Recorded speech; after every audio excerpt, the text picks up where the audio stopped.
Hello everyone, I'm back to read chapter 2 today. I hope you're all having a great day. I know I've got my hat on, I'm ready for our Zoom meeting here at 1 o'clock, but first I wanted to go ahead and read chapter 2. Chapter 2 is titled, Who is the Man Who Rides Past? Tell me a story, Anne-Marie, begged Christy as she snuggled beside her sister in the big bed they shared. Tell me a fairy tale. Anne-Marie smiled and wrapped her arms around her little sister in the dark. All Danish children grew up familiar with fairy tales. Hans Christian Andersen, the most famous of the tale-tellers, had been Danish himself. Do you want the one about the Little Mermaid? That one had always been Anne-Marie's own favorite. But Christy said no. Tell the one that starts with a king and a queen, and they have a beautiful daughter. All right. Once upon a time there was a king, Anne-Marie began. And a queen, whispered Christy. Don't forget the queen. And a queen. They lived together in a wonderful palace, and was the palace named Amalienborg? Christy asked sleepily. Shh, don't keep interrupting or I'll never finish. The story. No, it wasn't Amalienborg. It was a pretend palace. Anne-Marie talked on, making up a story of a king and a queen and their beautiful daughter, Princess Kristen.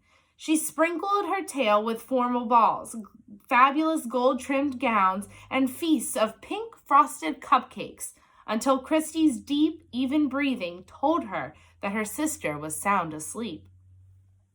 She stopped, waited for a moment, half expecting Christy to murmur, "Then what happened?" But Christy was still.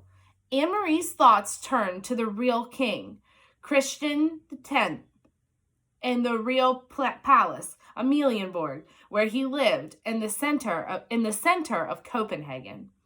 How the people of Denmark loved King Christian.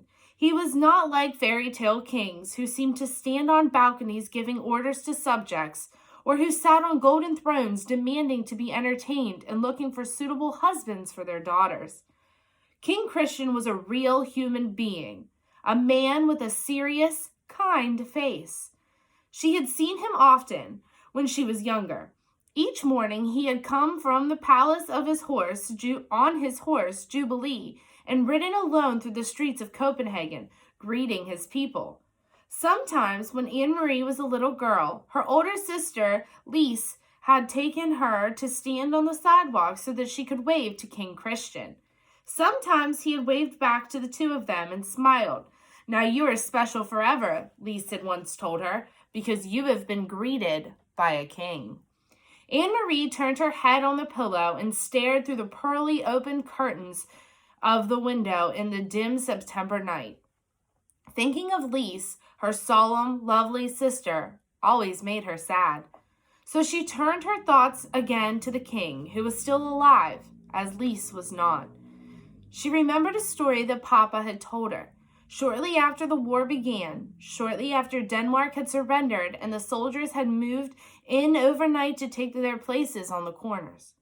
One evening, Papa had told her that earlier he was on an errand near his office, standing on the corner waiting to cross the street when King Christian came by on his morning ride. One of the German soldiers had turned suddenly and asked a question of a teenage boy nearby.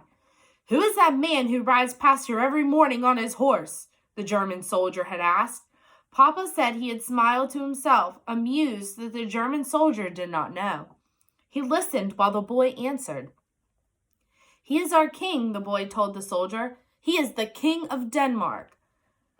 "Where is his bodyguard?" the soldier had asked. And do you know what the boy said? Papa asked Anne-Marie. She was sitting on his lap. She was little then, only 7 years old. She shook her head, waiting to hear the answer. The boy looked right at the soldier and he said, "All of Denmark is his bodyguard." Anne-Marie had shivered. It sounded like a very brave answer. "Is it true, Papa?" she asked. "What the boy said?" Papa thought for a moment. He always considered questions very carefully before he answered them.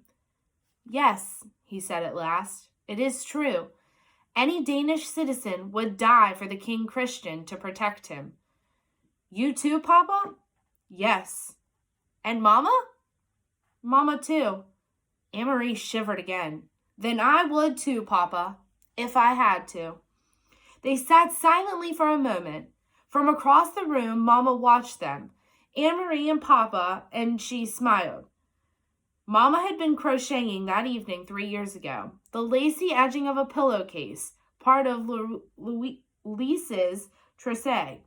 Her fingers moved rapidly, turning the thin white thread into an intricate narrow border. Lise was a grown-up girl of 18 then, and about to be married to Peter Nielsen. When Lise and Peter married, Mama said Anne-Marie and Christy would have a brother for the very first time. Papa, Anne-Marie had said, finally, into the silence, sometimes I wonder why the king wasn't able to protect us.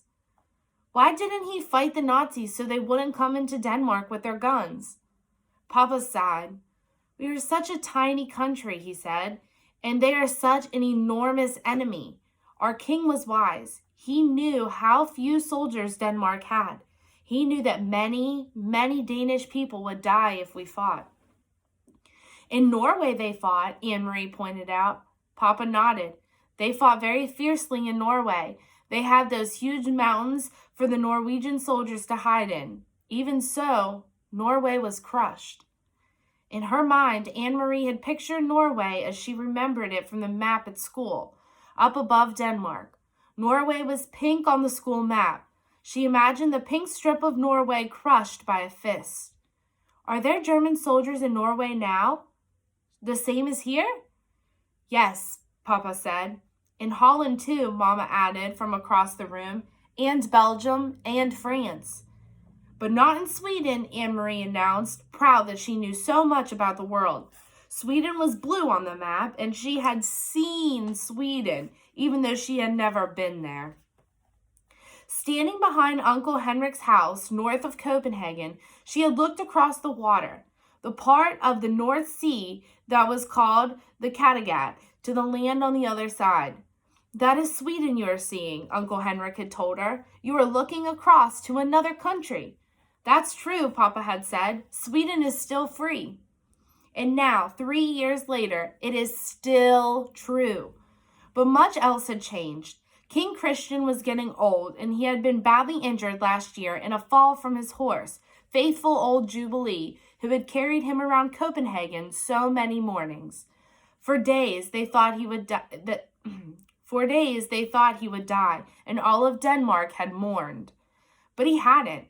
King Christian X was still alive. It was Lise who was not. It was her tall, beautiful sister who had died in an accident 2 weeks before her wedding. In the blue carved trunk in the corner of this bedroom, Anne-Marie could see its shape, even in the dark, were folded Lisa's pillowcases with their crocheted edges, her wedding dress with its hand-embroidered neckline, unworn, and the yellow dress that she had worn and danced in, with its full skirt flying at the party celebrating her engagement to Peter. Papa and Mama never spoke of Lise. They never opened the trunk, but Anne-Marie did from time to time when she was alone in the apartment. Alone. She touched Lisa's things gently, remembering her quietly, soft-spoken sister who had looked forwards to marriage and children of her own. Red-headed Peter, her sister's fiancé, had not married anyone in the years since Lisa's death.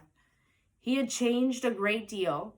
Once he had been like a fun-loving older brother to Anne-Marie and Christy, teasing and tickling, always a source of foolishness and pranks. Now he still stopped by the apartment often, and his greetings to the girls were warm and smiling, but he was usually in a hurry, talking quickly to Mama and Papa about things Anne-Marie didn't understand. He no longer sang the nonsense songs that had once made Anne-Marie and Christy shriek with laughter, and he never lingered anymore. Papa had changed too. He seemed much older and very tired, defeated. The whole world had changed. Only the fairy tales remained the same.